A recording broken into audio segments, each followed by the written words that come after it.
everyone, and welcome to episode 83 of Podcast of Five Rings, your source of enlightenment in the realm of video games, tabletop, anime, film, and tech. Each episode of Podcast of Five Rings releases Monday mornings on iTunes and SoundCloud, and topic by topic, day by day on YouTube, with the full video releasing on Friday. To catch updates about the podcast or for other news, give us a follow on your social media platform of choice, listed in the description below. I'm your host, GM, and overseer of Podcast of Five Rings, Obsidian, joined tonight by the wall that will not fall, Tetsuo. Hi. The Dark Fortune duelist, Meta. Hello. And the resident wildcard, Mao. Yo. You're never Mao, you're Meow. Meow. Right, Okay. meow. That's what your name is, right? Meow? Meow. Listen, Sure. Meow. Listen here. Now see here, all right? I don't need to take it. I was trying to think of another cat pun, but it's just completely lost on me. Save me, Tets. You're always quick with the puns. No. Wow. All I right. think we just All need I to got. pause Yeah. on all of these puns. Mao like kicks on the Mao Mao's went- kicking down the door. He's like, everybody down! Nobody get hurt! I won't shoot, but you need to stop these puns. That literally went over my head. My Wow. pun? Like, for 5 seconds, yeah. I was like, yeah, there's a pun in there somewhere. There it was. Here it is. Right there, officer. My- That pun. It was almost punsy. My brain is goo. It's over. It's been a- I had a long weekend, and Yeah. it feels like it's been freaking 7 days at work. Dude, I'm not gonna lie. I got off for Memorial Day, and it was the Yep. best thing ever. Yeah. By the time I got done with Monday, I was like, I am tired of this week. It's been too long. That was a long week. Wasn't even at work, and I was just like, it's too long already. It's just too I long. came into work on Tuesday to no AC, and I was like, oh, well. Oh my god. That's how that's going to go, huh? Are you guys having the heat A wave great as well? start. It hasn't even been restored yet, I don't think. Not fully. It's working, but still needs Freon, I think. Or Yeah, something, I can't they have remember. to like leave it running overnight, hoping Yeah. that it'll cycle through. Yeah, it was bad. I had things I had to do in that building previous 2 days, but after that was done, I was able to work from home. But yeah, it was rough. Well, you guys got heat, but all we've had is rain. It's Mm. just been raining I wish we could get some rain. non-stop. Yeah, that'd be And, nice here too. It's great. It's great for my garden. Like, don't get me wrong. The strawberries are doing fantastic. But I'd Oh. like to see the sun just for a minute, just to know that it still exists out there. Oh, I can tell you it exists. Yep. Very much trying to kill us. It's Sun's been going like down south. He's not coming back up. it's been 96 and humid here every day for like a week straight. Good God. It's finally getting back down in the 80s tomorrow, supposedly, but we'll see. We just finally got some sun today, and I'm very happy to see that it still exists. Because without outside confirmation, I was getting worried. Much to the chagrin of the vampires. Damn, it's bleh. So, other than odd weather, what's everyone been up to? Honestly, Oh. I'm actually building up a new PC. Are you now? Nice. Yes. Nice. With new game expansion coming out, looks like some games I'm looking for are dropping out. And honestly, the PC is about 6 years old. It's about time to update. I'm doing the same thing for the wifey. And Where are kinda you sat getting? down. Like I'm was? getting. I'm getting pretty much new stuff. It's kind of like I would gather like it's in a more higher end range. The processor is going to be in 9th gen, so it should be within essentially came out like either late last year or the beginning of this year. I'm going to be getting an M.2 solid state because I've really wanted to play with one of my own, and I made one for my mom that used that type, but I haven't had a chance, so wanted to try that out. And the whole Kickstarter for this was that because I got for my I got as a present the RTX 2080 from NVIDIA, Uh-huh. Oh, nice. and so That's I a big went. card. Yeah, it's a very nice card. It's a very new card, and I was like, okay, I'm really excited to utilize it. So I put it into my old machine. It didn't work so well. Did not work so well. It Yeah. it booted up the first time, and then it literally froze and crapped out on me right on the spot. And I was like, oh no, it's a bad card. But I'm like, that seems so weird because the card does work. Mhm. It's just that once I install the driver, this card just does not want to work on the OS. So did a lot of looking up, did a lot of research, and it turns out that obviously everybody's machine is different, but it is kind of known that sometimes if you have an old BIOS or an old motherboard, it Yeah. doesn't like to play nice with it. And my motherboard is from 2014, so Mine's even older than that.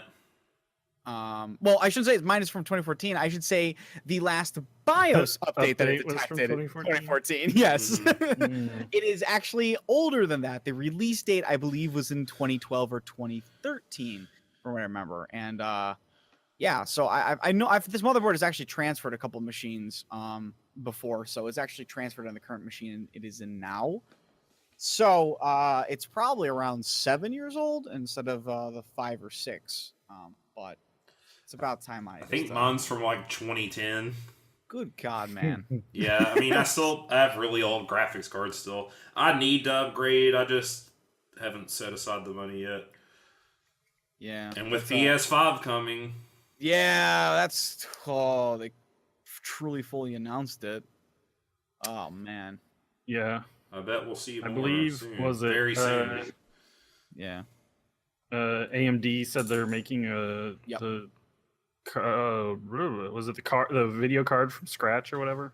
Mhm. Yes. Yep. It's completely from scratch. They're going to be making it, and it's going to be apparently the bee's knees. Yeah. The processing power on it just looked really good. They were Now, showing if only Spider-Man, the comparison, like the load Oh, yeah. times and stuff, were Those literally good like puddles. instantaneous almost. So Now, if only devs would just actually commit to 60 FPS instead of just cranking the graphics up. Yeah, right. It boggles my mind that in this day and age, now it's still hard to get developers to do 60 FPS, it's especially for games where frame rate really does matter. Mm-hmm.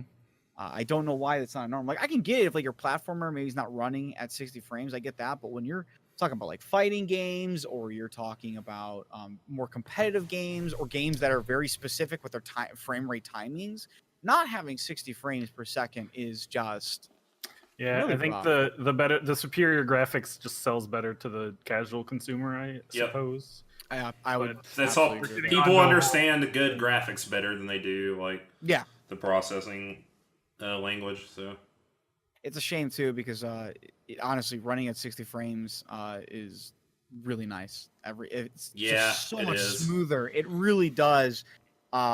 It really can bring your game to life. It's really odd. Like sometimes when you're so used to seeing games run at 30, and then you put in a game that's running at it's jarring. That's very jarring because then suddenly everything looks very smooth. Like animations are like really nice suddenly, and you don't notice it all the time. But man, it is hard to deny it. Yep. Well, let's get on the topic, shall we? Sure thing. We almost turned that into the topic. I was going to be the topic. I know, right? Yeah, it's like, well, let's just kick meta what he was going to do. This is his topic. No, This is my topic now. It's his topic, the one I introduced. No, Tets has the first topic, so you go on, Tets. What do you got for us tonight? All right. Well, just kind of piggybacking off of your question earlier about what we've been doing, I haven't been doing a whole hell of a lot. Because You were saving it, weren't you? You didn't want Baby. to talk. You were being what? coy. Somebody was being coy. I was waiting for my nice little transition, and you guys did not provide me. Only give them the mouth and cut him off. Yeah. No, but I was, since we've been watching the baby, it's kind of a lot of time with her, and I've been getting more of my Netflix watching in. And in addition to finally catching up on Star Trek The Next Generation, I started a new anime on Netflix that came out recently called Revisions. Revisions is released on, I think it was like the 28th of March, I think, or maybe that was when it ended in Japan, because it's a Netflix original, but it's one of those ones where like it's Like done in Devilman. Japan, and Yeah, Netflix got the rights to it when. Yeah, exactly. yeah. So they wait for it to run in Japan all the way through, and then they can show it over here in its full. Yes, the original run was January 10th through March 28th. Okay, yeah. But it's directed by Goro Taniguchi, who did Code Geass. Oh yeah. And then the animation studio Shirogumi, I don't recognize anything. Also did Scry. Yeah, I don't either. Scryed. Yeah. Oh, did Taniguchi the really director? Yeah, directed. Yeah, he's Sunrise, storyboards so. and episode direction. Oh, and Gun X Sword, which I also quite like. But yeah, neat. So I mean, Obs and I are definitely really big into Code Geass. I mean, I think everybody is, but so I kind of, when I found that out, had some high hopes for the series. It is a mecha genre, but not in the Code Geass kind of way. It has a much more Evangelion feel, because the setting is essentially Shibuya, Tokyo, in our day and age, suddenly gets transported to the year 2388 or something like that. So it's a little bit of the isekai. Thank style God for anime, right? Am I right? And so what would you do without time traveling, dimension shifting high schoolers? If it's not Japan being transported to the future, it's Japan being transported to the past. Yeah. Let me tell you, they've got it all. It's always Japan. Or a fantasy world. I wonder why that is. I can't. We'll never know, Mal. It's a mystery. Anime was indeed a mistake. You were right. I can't remember his name. Who was it? My Neighbor Totoro guy.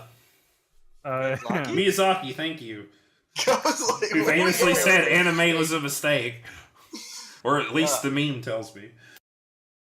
Miyazaki was like, I can't believe we unleashed this horror upon the world. Anyway, so all of Shibuya gets like transported to the well, maybe not all of Shibuya. It's like a circle of it. That's so many. I don't remember the distance they say in the first episode, because it doesn't fully matter, except for the fact that the high school that the students are a part of gets like severed in half, and then like half of the school goes into the future and half the school doesn't. And the people in the future are like, they're kind of like, what the hell's going on? And then this giant monster attacks, and they have to fend it off, and it doesn't go very well because, giant monsters. And As giant monsters are wont to, they tend to attack at the most inopportune moment. And then they run into... really any moment that a giant monster attacks just becomes the most inopportune moment. Yeah. Look, Mao, get your logic out of here. All right, we've developed the anti-monster laser. Now the monster can show up. Finally. Nope, he's never coming. He's like that Pokemon in Discord chat. Only shows up at the worst time. Yep. And then they run into the humans of the year 2388, and come to find out that there was this massive virus. It wiped out most of humanity. There's a very few trying to survive, and there's these giant monsters that are essentially harvesting humans and eating humans. And oh no, now we have to survive in this post-apocalyptic wasteland. But this group happens to have these like battle suit type style mechs, so they're like 12, 15 foot tall type. You get inside the center, as opposed to like Gundam or Mech Warrior or something.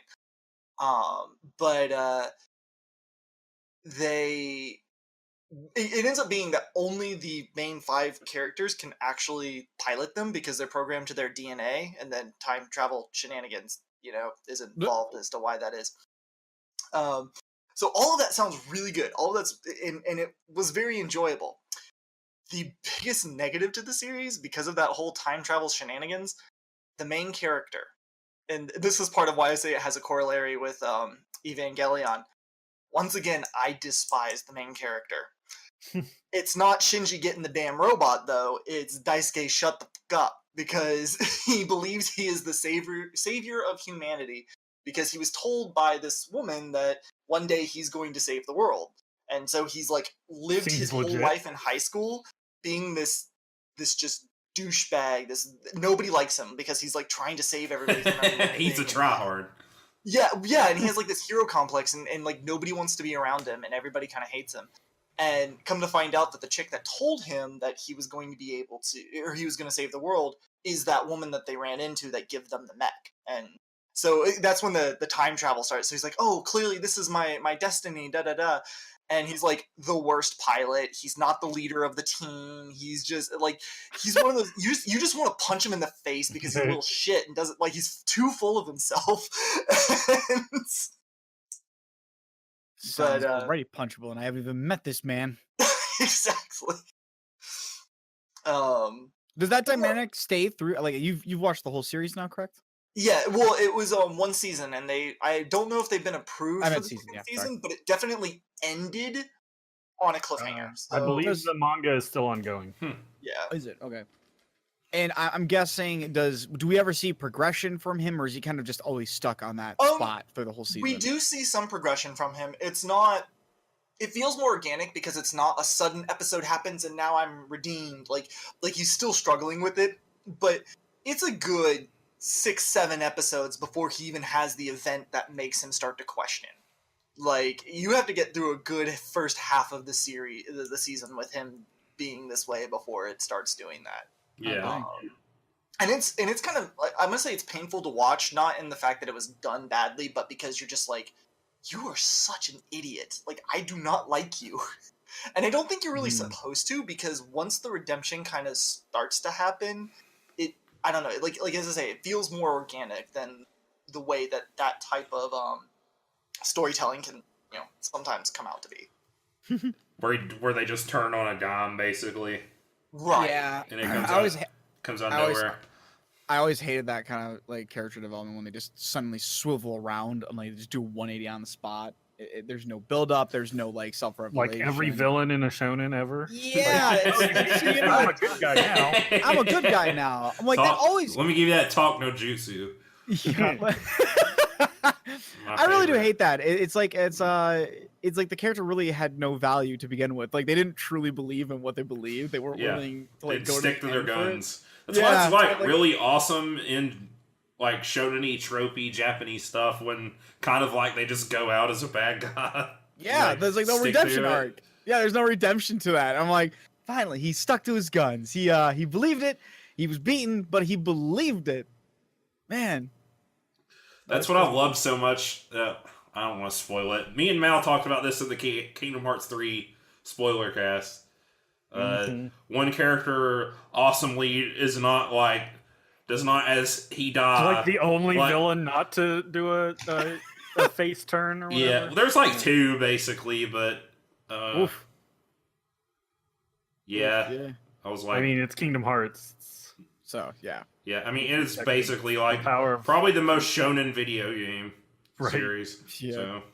It's good to hear that the character in revisions then doesn't. It takes some time. It takes some time to not only for him to recognize it, but then to eventually start to see like maybe the little lie that he's believed this whole time is not as real or true as you really thought it to be. Which is good storytelling. It's good storytelling 101. And by the end of the first season, he has not overcome it. Like there's still stuff that he says like in the final battle where you're just like, dude, I thought you learned.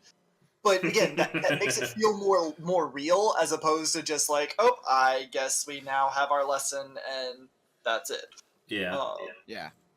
And it kind of becomes like a weight in that final battle. It has that is very much where the final battle is kind of seated around. So it has a more narrative weight to it because he's still struggling. As long as they're chipping away, I think, like, obviously with the next season coming out and there's the manga going out, I have no idea what it's going to be, but I'm hoping then, just based off of what I'm hearing, that, like, when the next season comes out, and as the manga's continued, I don't know, that they continue to chip away with that character, because it honestly, that's, like, the character starting off is this, like, very gung-ho, like, very prideful kind of character, and then they're, like, literally the worst. And they are quite literally the worst. Like, they believe they're good, but they're actually bad. And then seeing that character not only grow, but also start to become better as an individual is probably one of the most satisfying things you can see for a character. Because to a point, you really do want them to become a better individual, both in capability and personality. So Yeah. I'm really Yep. hoping that's the case for the future seasons with this character. So, and part of and this is going to be a little bit of a meta statement on that Oh. character. Part of what Why are we no, talking not about me? not not Why are we meta. talking about The me? I don't dual- understand. No. What do I have to do with this? from an outside, beyond the fourth wall standpoint. Oh, I see. Okay, we're not talking about me. You got to be really specific. Very specific. The voice actor for this guy. Some of the characters he's done before include Is it Sakahiro or Takahiro Sakura? No, it's Bryce Papenbrook. He did. He was he's Kirito in Sword Art Online. Isekai man. Yeah, He's much to my chagrin Zidane from Final Fantasy IX. yeah, he's Eren Yeager in Attack on Titan. Really? He's Yoshindo from My Hero Academia. So like he has like all of these random things, and so sometimes my brain, like if I'm just listening, it would jump to that character. He's Meliodas in Seven Deadly Sins. He's Chat Noir and Miraculous Ladybug. He's got a lot. He's got a pretty good list to his name. Yeah, he does. It's just it was like one of those things where like my brain wanted to go to Eren, and then it wanted to go to Kirito, which those two characters in and of themselves do not mesh well. And anyway, We'll go down that road. From the famous Kingdom Hearts game. So there's like times where it's like I really want to hate you because you're reminding me of Kirito, and right in this very moment, like I'll admit some of my hate for the character does come a little bit because the voice actor makes me think of other characters. But that's a personal thing. But I mean, it was really enjoyable. It is on the campy side of things. It's not exactly the twists aren't exactly surprising twists. You kind of can see them. You're not going to come out of it with depression like Evangelion. I don't think so. I mean, again, it's still going. But good job, congratulations. It has more positivity. Like it's closer toward, from what I understand, the rebooting of Evangelion than it is from the originals. In that regard, I have not watched them. Yeah. But yeah, it's really enjoyable, and what's kind of interesting is like the police of Shibuya actually take charge of things, and there's times where like you have these high school kids that are piloting mechs, and the police are like, no, we're the police, you need to go back home and stop dealing with this shit, you're a high school, like it's not the adults that can't do anything, like the adults are amazing. That's cool to see because that never happens. It never does. Yeah, like the legit the adults are just like no, like we know what, we've trained not necessarily for this, but we've trained in emergency situations. We have infrastructure in place. You're just 5 high schooler kids. The only reason why they continue to let them pilot the mechs is because the mechs only can start up with their genetic DNA, because again, time travel, wibbly wobbly, timey wimey stuff. Beyond that, they're legitimate, a legitimate force. So that was kind of refreshing to see. I mean, obviously for story reasons, they're not going to solve the major plot points because story. Yeah. But it was nice to see them not just folding left and right either. Yeah, it is like, that's actually really refreshing. I don't even know how to put that into words. It's like really refreshing just to hear these guys are like, nah, dude, like, okay, fine, you got the mech, but everything else, your kids, go home. Yep.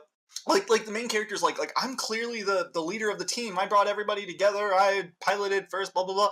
And the head of the police is like, no. This guy's the leader of the team. You need to shut up. I don't like you. This guy knows what he's doing. like they just like shuts down the character, and it's just like okay. So, but it was really enjoyable. As I say, like it doesn't write the book on anything. It's not totally surprising in its twists, but it's satisfying in the twists that it does and the way it handles them. Is the cliffhanger better than the one at the end of Code Geass Season 1? I don't actually remember what the cliffhanger was, because The answer is no. That was such a great cliffhanger, but I watched every single time I've watched Code Geass. I just went immediately season 1 to season 2. Like, so there, it never really it was in my head as a cliffhanger. It's the gun stare down where he has where they're both arguing over Nunnally. Yeah. No, it's not as good as that. It ends in gunshot fade to black. No, your boy. It ends up being mild spoilers, I guess. It ends up leaving off on more cities being taken to the future. So are they all in Japan? I don't know because they don't really show. But I wouldn't be surprised. Although I think the scene was outside of London, so maybe not. Oh, okay. I'm not sure. I'm not 100% sure. I'd have to go back. Japan was just the beta test. Yeah. I don't know why that got me so much. But just the way you said that, it's is it all from Japan? You're not even surprised. It's wait, why does Godzilla only attack Japan? It's really weird that Godzilla's only show up in Japan. Am I the only one who thinks the movie was made in America? They want that Sakura dye.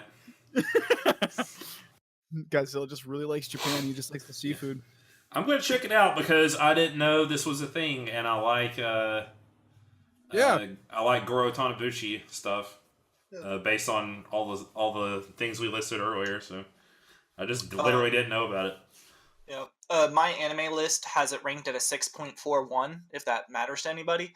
And it kind of does paint a picture. I mean, I don't entirely disagree with that score. I personally rate it higher, but then again, I if it has mechs in it. It's I like cheesy mech stuff. So. At least you're honest about your bias. Yeah, I fully recognize that I'm easy to win over. If it's got mechs or kaiju, suddenly the score goes up by 2 for me. It's just a little robot. I like post-apocalyptic. I don't mind the isekais. It was a bit of a Tetsuo anime. I will admit. I will lay that out there. It was Tet score. We have a term for that. I'm gonna check it out just because I like it when they do take choices that kind of throw away a very common trope or address something that's not normally thrown over, and if it's done well, I always think those are kind of interesting. I like things that kind of break the mold, so to speak, of what what's currently going on. So anytime something like that in a show happens, that does pique my curiosity.